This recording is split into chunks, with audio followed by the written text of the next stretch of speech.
This is the news from Moscow. You're listening to simultaneous interpretation from the Russian by John Glad. The program is entitled Новости 1, or News 1.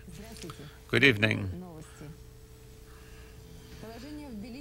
The situation in Tbilisi is being stabilized. Gamsakhurdia is still in Armenia. A worsening of the situation in southern Ossetia.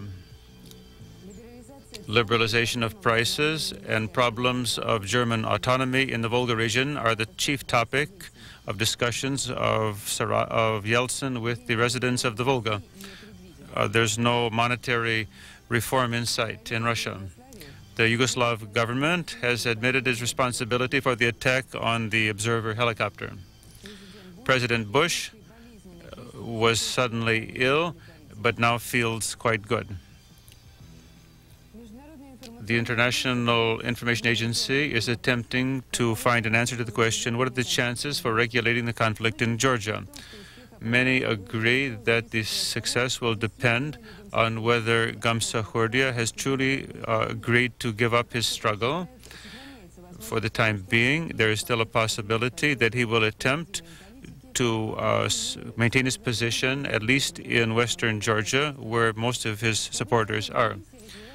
The events in Tbilisi developed as follows today.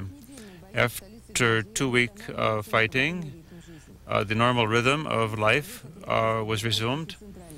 The local papers began to come out again. By the end of the week, they'll be coming out on a regular basis. Local television is working. They are receiving the first program from Moscow. Residents of Tbilisi were able to use Aeroflot. The landing strip of the local landing strip was freed of mines. There were regular flights. Rustaveli Street has been cleared of smashed cars. All of the artillery systems have been eliminated. The trolley lines are being repaired. Many residents of the center are homeless. The government has decided to put them up in government dachas for the in a privileged suburb of Georgia, of the capital. We've just received a report from Armenia. We have just come back from Ijevan, where for the second day in a local building, the president of Georgia, Zviad Gamsakhurdia, is staying with his family and over 100 supporters. Armenia agreed to this complex step for humanitarian reasons, which had to do with human rights, and of course they wanted to cooperate with the Georgian authorities.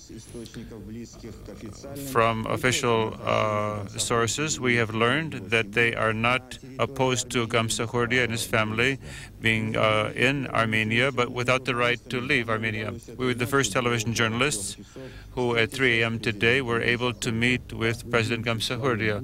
How do you see your future for the immediate coming few days? That depends on a number of factors I can't predict here.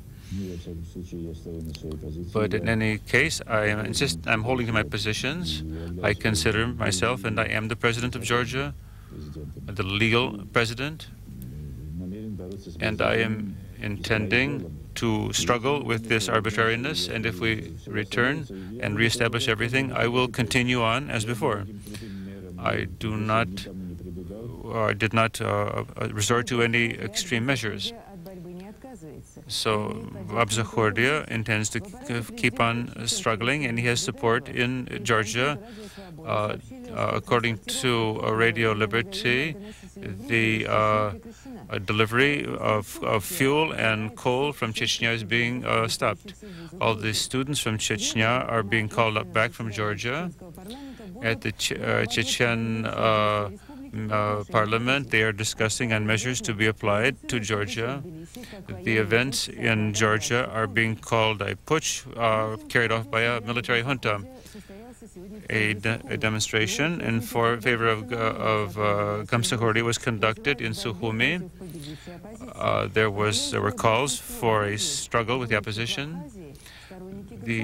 Most of the residents of Abkhazia support Gamsakhourdia. They may attempt to destabilize the situation, so that the Georgian opposition has a lot of fighting to do yet. They have problems with the local population and foreign countries, and convince people that the power will be handed over by the military council to a new government. This is Rustaveli Street, as it appeared to journalists right after Gamsakhourdia fled.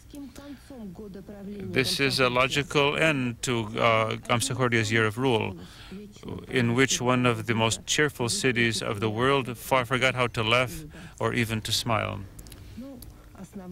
But the basic things to see were in the bunker in which Gamsakhourdia lived with his supporters for more than a half year.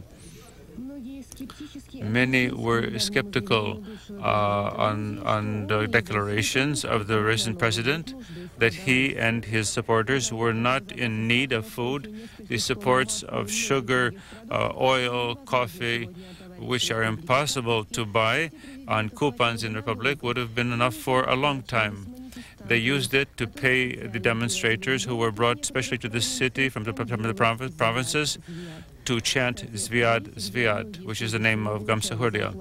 Many of the army soldiers had not received salaries for months, and they won't receive it even in January, because Gamsakhourdia took with him the treasury, not only worthless paper rubles, but likewise foreign currency. It was difficult to figure out what this device was intended for. This homemade device was created to deliver electroshock for torture purposes.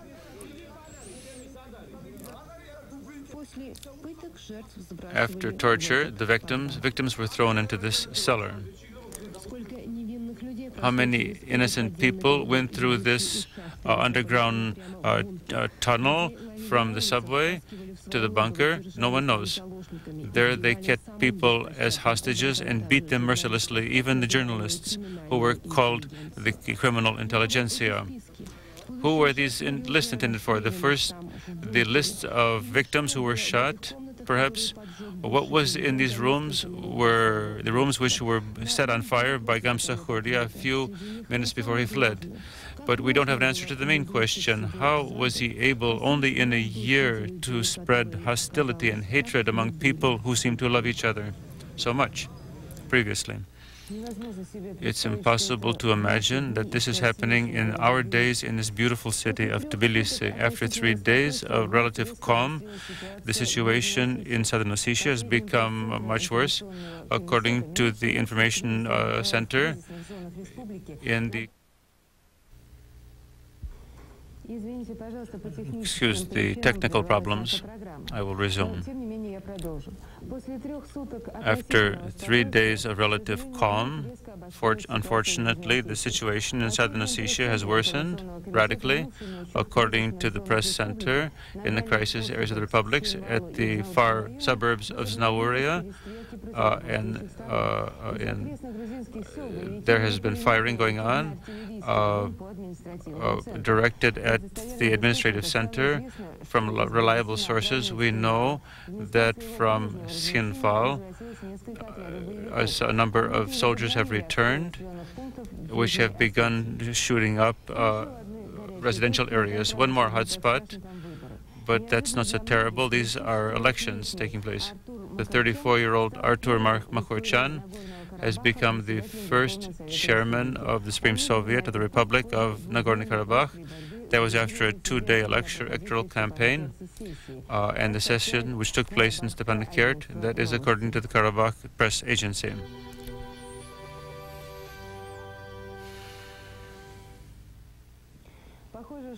It would appear that the epigraph for today may be a statement by Radio Liberty. The members of the Commonwealth of Independent States are stressing the word independent, forgetting that there exists the word Commonwealth. There's a struggle over who owns the Black Sea Fleet. From competent military circles, we learn from that Admiral Kostomin that the Black Sea Fleet will be answering only to the minister. We have gotten into a decisive phase, so it's unclear whom the Black Sea Fleet will swear loyalty to Russia, Ukraine, or to the Commonwealth of Independent States. The center of attention was the fate of the Black Sea Fleet.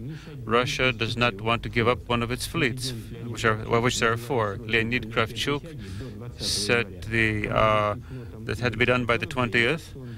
Igor Kasarton said that he would do this. He would submit only to the commander-in-chief of the Commonwealth. The admirals expressed his opinion on these questions and other problems as well. I want to say the following,